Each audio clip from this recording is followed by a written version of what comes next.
नमस्कार विद्यार्थियों, आप सभी का बहुत बहुत स्वागत है।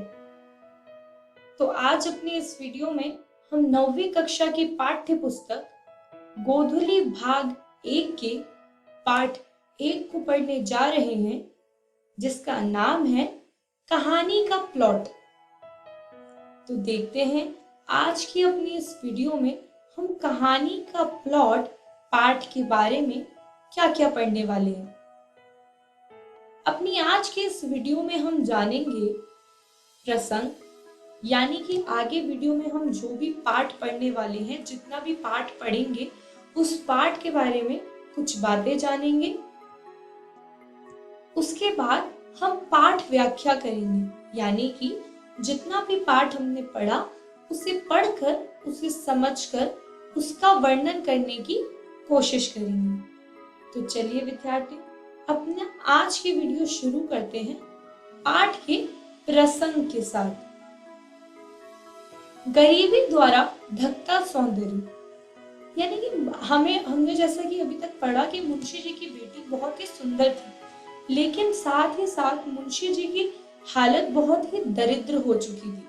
तो इसीलिए अब किसी को भी उनकी लड़की का सौंदर्य नहीं दिखता था, क्योंकि वो ढक चुका था गरीबी द्वारा। बच्ची का दरिद्रता में जीना, यानी कि बच्ची का गरीबी की हालत में जीना। कोई उनके पास कुछ भी नहीं था। दरोगा जी की मृत्यु के बाद मुंशी जी बहुत ही गरीब हो गए थे। मुंशी का भाग्य को कोसना, मुंशी जो है वो रोते रोते अपने भाग्य को कोसता है कि किस तरह से पहले वो इतना संपन्न हुआ करते थे, उनके पास किसी चीज की कोई कमी नहीं थी, और अब उनके पास कुछ रह ही नहीं गया है। सबसे पहले कुछ कठिन शब्दों के अर्थ देख लेते हैं। अभाग्यवश मतलब होता है दुर्भाग्य से, यानी कि बदकिस्मती से। सुग्राही मतलब सुंदरता। वैभव मतलब ऐश्वर्य, जितना भी आपका धन धान्य संपत्ति होती है तो उसको कहते हैं हम वैभव।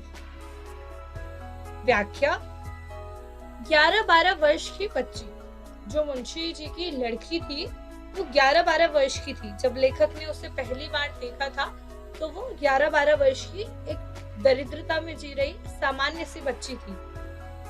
एक तरफ अपार सुंदरता और दूसरी ओर दर्दनाक गरीबी, यानी कि इसका मतलब हुआ कि एक तरफ तो मुंशी जी की लड़की बेहद सुंदर थी, वो पूरी सौंदर्य से परिपूर्ण थी, और दूसरी ही तरफ वो दर्दनाक गरीबी में जी रही थी, यानी कि वो अत्यंत ही गरीब अवस्था में थी। तो जो गरीबी ने उसकी सुंदरता को ढक दिया था, गरीबी इतनी ज्यादा थी कि सुंदरता उसके सामने फीकी पड़ गई। भाषा गरीबी को चित्रित नहीं कर पाती। लेखक कहता है कि भले ही वो लिख लेता हो, पर कोई भी भाषा इतना साहस, इतना बल नहीं रखती कि वो किसी गरीबी को चित्रित कर पाए। मतलब आपको ये बताया जा सकता है कि कोई इतना गरीब है, पर ये नहीं बताया जा सकता कि वो किस मात्रा में कितना गरीब है, या उसकी गरीबी की हालत कितनी ज्यादा है। आइए आगे बढ़ने से पहले कुछ और कठिन शब्दों के अर्थ जान लेते हैं। चिथड़ा मतलब होता है कपड़े का टुकड़ा। जैसे कभी कहीं हाथ में चोट लग जाए और खून आ रहा हो, तो छोटा मोटा कपड़े को फाड़ कर छोटा कपड़ा लगा दिया जाता है ना, वैसे कपड़े को बोलते हैं चीथड़ा। कृत्रिम मतलब होता है बनावटी, जो कि प्राकृतिक ना हो, जिसे बनाया गया हो। कर्कश मतलब होता है कठोर, मतलब कि सख्त। व्याख्या, बिखरे बाल एक चीथड़ा लपेटे हुए वो बेचारी। अब लेखक ने जब उसे देखा तो उसके बाल जो है वो बिखरे थे बिल्कुल, और उसके बदन पर सिर्फ एक चीथड़ा था, मतलब कि उसके बदन पर ढकने के लिए एक बस कपड़े का टुकड़ा था। वो इतनी गरीब थी कि वो पूरे कपड़े भी नहीं पहन सकती थी।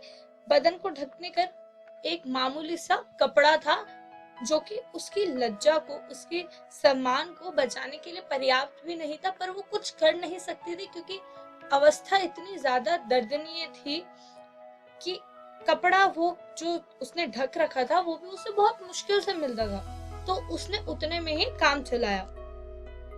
भगजोगिनी गरीबी की चक्की में पिसी हुई। जैसा कि हम पढ़ते आ रहे हैं कि भगजोगिनी जो है मुंशी जी की लड़की, वो बहुत ही सुंदर थी, बहुत अत्यंत सुंदर थी, रूपवान थी, पर गरीबी की चक्की में पिसी हुई थी। अब गरीबी की चक्की में पिसी हुई मतलब क्या होता है? जिस तरह से गेहूं को पीसा जाता है चक्की में, उसी तरह से ये भगजोगिनी की सुंदरता जो है वो गरीबी की चक्की में पिस चुकी थी। संसाधनों का घोर अभाव, मतलब कि इतनी ज्यादा कमी थी संसाधनों की। संसाधनों जैसे कि खाना पीना, कपड़े, तेल, इन सब की बहुत ज्यादा कमी थी मुंशी जी और उसकी लड़की के लिए। एक टाइम का खाना और एक बूंद तेल भी उन्हें मतलब नसीब में नहीं था उनके। अब चलिए कुछ और कठिन शब्दों के अर्थ जान लेते हैं। खुश्क मतलब होता है रूखा, जैसे कि जब सर्दियों में आप जैसे हाथ जो है वो खाल निकल आती है तो उसे कहते हैं रूखापन। मयस्सर मतलब कि उपलब्ध होना किसी चीज का। छमासे मतलब 6 महीने, आपने सुना होगा कभी साल छमासे मतलब साल आधे साल में, आधा साल मतलब 6 महीने में। व्याख्या, मुंशी जी का दुखड़ा। अब मुंशी जी लेखक को जब बातें बता रहे होते हैं तो वो बहुत ही भाव विभोर हो जाते हैं कि किस तरह से उनकी स्थिति पहले इतनी संपन्न थी और किस तरह से अब वो एक दरिद्रता की अवस्था में आ गए हैं। तो वो ये बोलते बोलते अपना दुखड़ा लेखक को सुना रहे होते हैं कि उनकी बेटी इतनी सुंदर है लेकिन फिर भी कोई भी इसका फायदा नहीं है और उसकी सुंदरता दिन ब दिन ढलती जा रही है इस गरीबी की वजह से। ये गरीबी जो है उसकी सुंदरता खाए जा रही है। तो यही सब दुखड़ा वो अपना लेखक के सामने कह रहे होते हैं। खुश्क और गोरख धंधारी बाल, क्योंकि उनके घर में तेल की उपलब्धता थी ही नहीं, एक बूंद भी तेल नहीं था। तो जो मुंशी जी की लड़की थी भगजोगिनी, उसके बाल जो है वो बहुत ही रूखे और बेकार से हो गए थे। तेल की एक बूंद भी मयस्सर ना होना, मतलब तेल की एक बूंद भी उन लोगों के पास थी ही नहीं, घर पे एक बूंद तेल भी नहीं था। तो विद्यार्थियों, चलिए देख लेते हैं आज की वीडियो में हमने क्या क्या सीखा है। तो आज हमने पाठ में देखा सुंदरता से परिपूर्ण लड़की का गरीब होना। मुंशी जी की जो लड़की थी भगजोगिनी, वो बहुत अत्यंत सुंदर रूपवान थी, पर वो इतनी गरीब थी कि उस सुंदरता को वो गरीबी ढकती जा रही थी। खाने पीने के लिए अन्न का एक दाना न होना, घर में संसाधनों की अत्यधिक कमी थी, मतलब खाने पीने के लिए अन्न का एक दाना नहीं था, तेल नहीं था, कपड़े नहीं थे, कुछ भी नहीं था। मुंशी जी का रोते हुए दुख गाथा कहना, जब लेखक मुंशी जी के घर आता है तो मुंशी जी अपना दुखड़ा उससे रोते हैं, उसे बताते हैं कि किस तरह से परिस्थितियां बद से बदतर होती जा रही है। मुझे उम्मीद है विद्यार्थियों आपको आज के पाठ में पढ़ाई गई सारी बातें समझ आ गई होगी। घर जाकर पाठ को दोहराइएगा और आने वाली वीडियो के लिए शेष पाठ पढ़कर आएं, ताकि आपको आगे की वीडियो में भी पाठ व्याख्या अच्छे से समझ आ जाए।